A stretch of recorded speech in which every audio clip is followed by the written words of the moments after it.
문제를 보겠습니다. 그러니까 문제가 많진 않아요. 그러니까 나머지 문제들이 좀 유사한 것들은 조금 넘어가고 여러분이 한번 답을 확인하시면서 풀어보시면 좋겠고요. 자, 1번 같은 경우에 영세율과 관련된 설명 중에서 틀린 것을 고른다. 영세율은 수출할 때 적용되더라.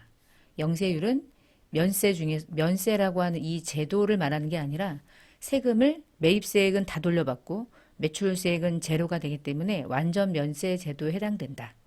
직수출의 경우에는 세금 계산서를 발행하거나 교부할 필요가 없죠. 직수출은 세금 계산서를 누구한테 발행해?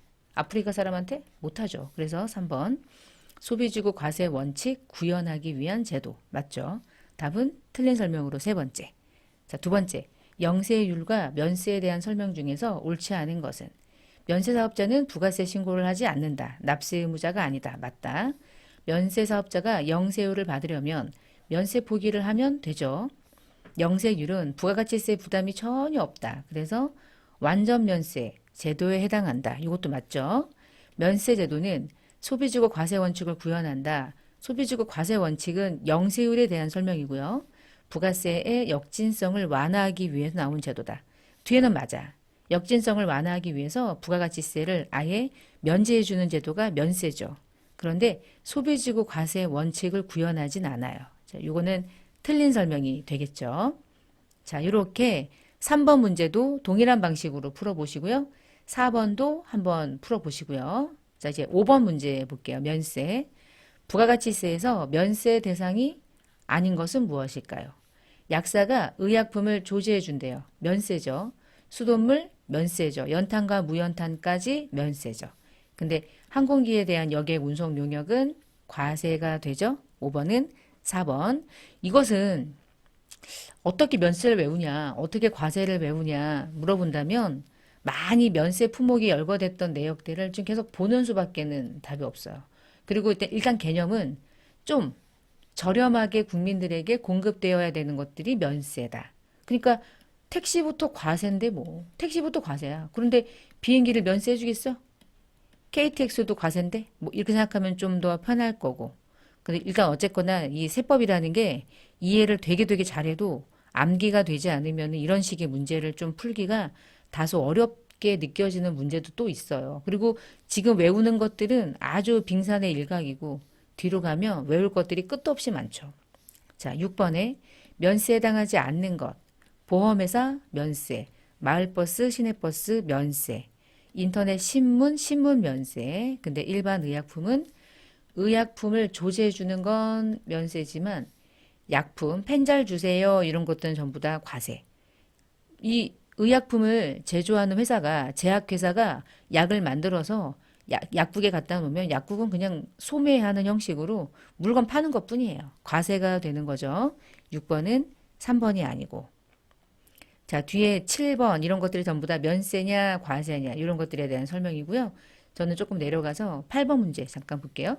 부가세에서 면세가 아닌 것은 수집용인데 우표야. 우표, 그냥 우표는 면세지만 수집용이 되면 과세가 돼.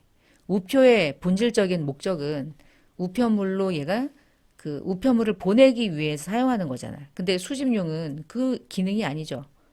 보유하고 있다가 나중에 뭐 수집용 우표가 수집을 잘 해놨다가 몇 년 지나서 이 비싼 가격에 서로 그러니까 사고 파는 가치가 될 수도 있거든요. 그 자체를 면세하진 않아요. 그러나 수돗물, 연탄, 토지 중에서 공급은 면세. 토지의 임대는 과세가 되는 거, 그거 주의하셔야 돼요.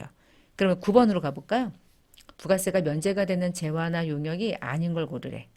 국민주택은 공급이면 국민주택은 공급까지, 그러니까 국민주택까지만 공급일 때 면세.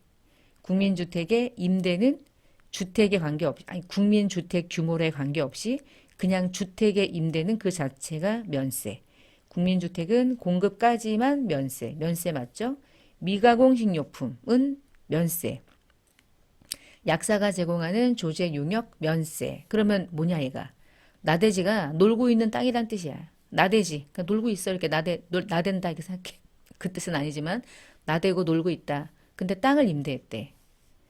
토지의 공급은 면세지만 토지죠 결국에. 토지의 임대는 면세하지 않고 과세하는 거야. 그래서 토지는 둘로 나뉜다. 토지의 임대는 과세된다. 토지의 공급은 면세다. 이 두 가지를 비교하셔서 8번과 9번을 연결해 놓으시면 좋을 것 같고요.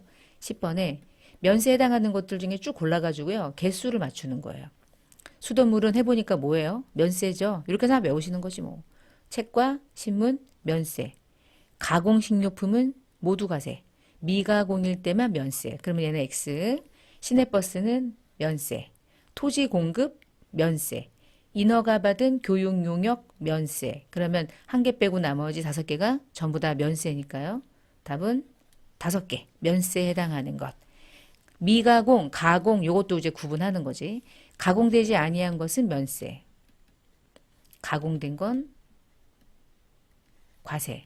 그 가공의 범위가 어디까지 한 것을 가공으로 볼 거냐는 세법상에 열거된 내용들을 확인하는 거고, 우리는 이제 시험 보는 입장에서는 그냥 미가공이라고 말한 것과 가공이라는 말하는 이 두 가지 용어를 가지고 과세냐 면세냐 그렇게 구분하시면 되겠습니다. 자, 이번 시간에는 영세율과 면세와 관련된 시험에 출제되는 기출문제 유형들을 중심으로 해서 객관식 문제를 한번 풀어봤고요. 자, 중간에 뭐 몇 개 안 푼 문제는 문제들이 유사하니까요. 한번 여러분이 시간 내서 문제를 풀어보시면 되겠습니다. 자, 이번 시간 마치겠습니다. 감사합니다.